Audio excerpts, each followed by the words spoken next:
Hello guys, welcome back to my channel. मैं ठीक हूँ। आई होप आप लोग भी अच्छे एवं स्वस्थ होंगे। हेलो गाइज, आज का मेरा टॉपिक है कि बच्चों को पॉटी ट्रेनिंग कैसे दें, बच्चों को कब सिखाएं और किस एज में दें।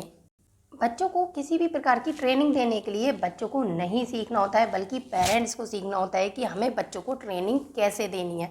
जैसे जैसे बच्चा बड़ा होता है तो माँ बच्चों के हर साइन को समझ जाती है कि बच्चे को अब दूध चाहिए, कि बच्चे ने अब टॉयलेट कर लिया इसलिए रो रहा है, या बच्चे को अब सोना है इसलिए रो रहा है। उसी प्रकार से बच्चा जब पॉटी करता है तो वो कुछ अपने फेस पे साइन देता है कि अब मुझे पॉटी आ रही है, तो वो अपने एक्सप्रेशन चेंज करता है। उस चीज़ को आपको नोट करना है और बच्चे को पॉटी ट्रेनिंग के लिए उसे तैयार करना है। मैंने अपने बेटे श्वेतांग के लिए 6 मंथ में ही पॉटी ट्रेनिंग चालू कर दी थी। जब मेरा बेटा श्वेतांग 6 मंथ का था तो वो ना कुछ इस प्रकार के साइन देने लगा, जिससे मैं इस चीज़ को नोट करने लगी कि अब वो पॉटी करने जा रहा है। वो अपनी क्या करता था, लेटे लेटे अपने दोनों पैर ऊपर कर लेता था। तो मैंने एक दो बार देखा ये इस तरह से क्यों करता है। फिर मैंने नोट किया, अरे नहीं, ये मुझे पॉटी साइन दे रहा है, इस चीज़ को मुझे नोट करना है और अभी से मुझे इसे पॉटी ट्रेनिंग कराना चालू करना है। तो मैं क्या करती थी, उसके नीचे मैट्रेस बिछाती थी और पेपर बड़ा सा बिछाती थी और उसके दोनों पैर पकड़कर उसे पॉटी ट्रेनिंग देती थी। और जब भी उसे पॉटी आती थी तो वो इसी प्रकार से करता था, मैं समझ जाती थी। उसके 2-3 महीने बाद ही ना विंटर आ गए, तो मुझे उसके लिए क्या करना पड़ा, डायपर पहनाने लगी मैं।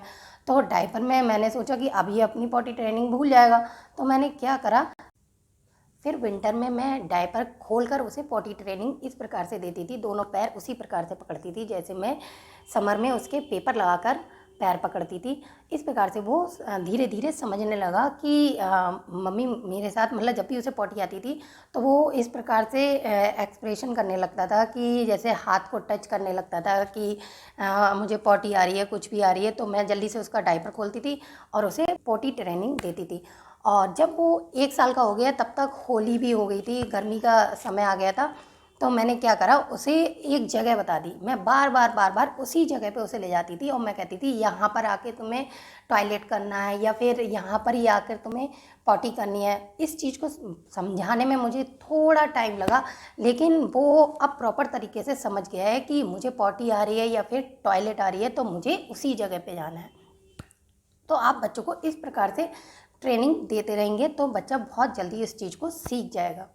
ज़रूरी नहीं होता है कि बच्चे को पॉटी ट्रेनिंग देने के लिए बेबी पॉटी सीट की ही ज़रूरत पड़ती है, तभी ही बच्चा पॉटी ट्रेनिंग सीखता है।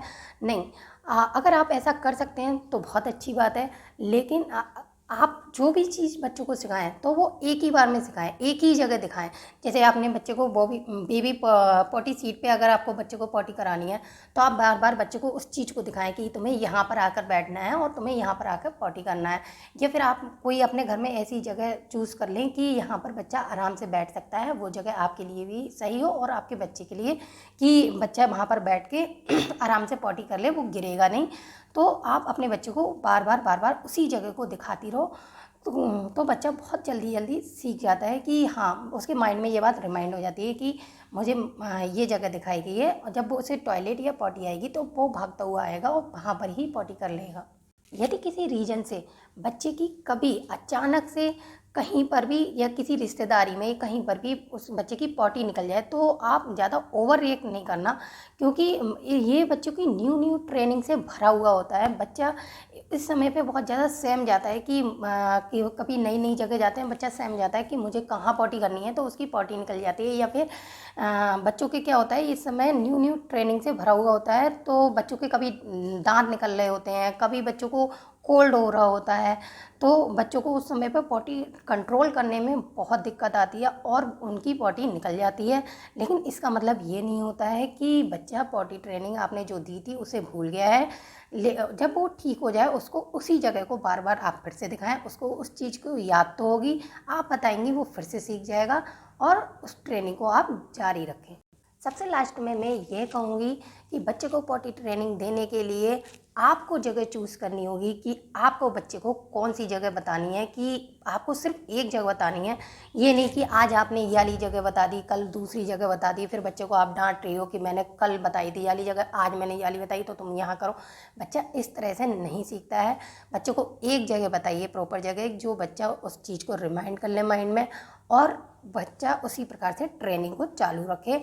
और सबसे बड़ी बात मैं ये कहना चाहूँगी कि बच्चे की ट्रेनिंग करने के लिए पेरेंट्स को, जाहिर सी बात है माँ को, 6 मंथ से ही बच्चे की पॉटी ट्रेनिंग चालू कर देनी चाहिए। जब बच्चा बेड पे लेटा होता है, वो इस प्रकार के साइन दे रहा होता है, तभी बच्चा उस चीज़ को नोट करने लगता है कि मुझे पॉटी करनी है। तो वो बच्चा भी उस प्रकार से एक्सप्रेशन देने लगता है, और माँ को भी आसानी हो जाएगी बच्चे को आगे चल के पॉटी ट्रेनिंग देने में, और बच्चे को भी आसानी हो जाएगी। यदि आपको मेरा वीडियो अच्छा लगा हो तो आप मेरे चैनल को लाइक, कमेंट, सब्सक्राइब जरूर करना। Thank you.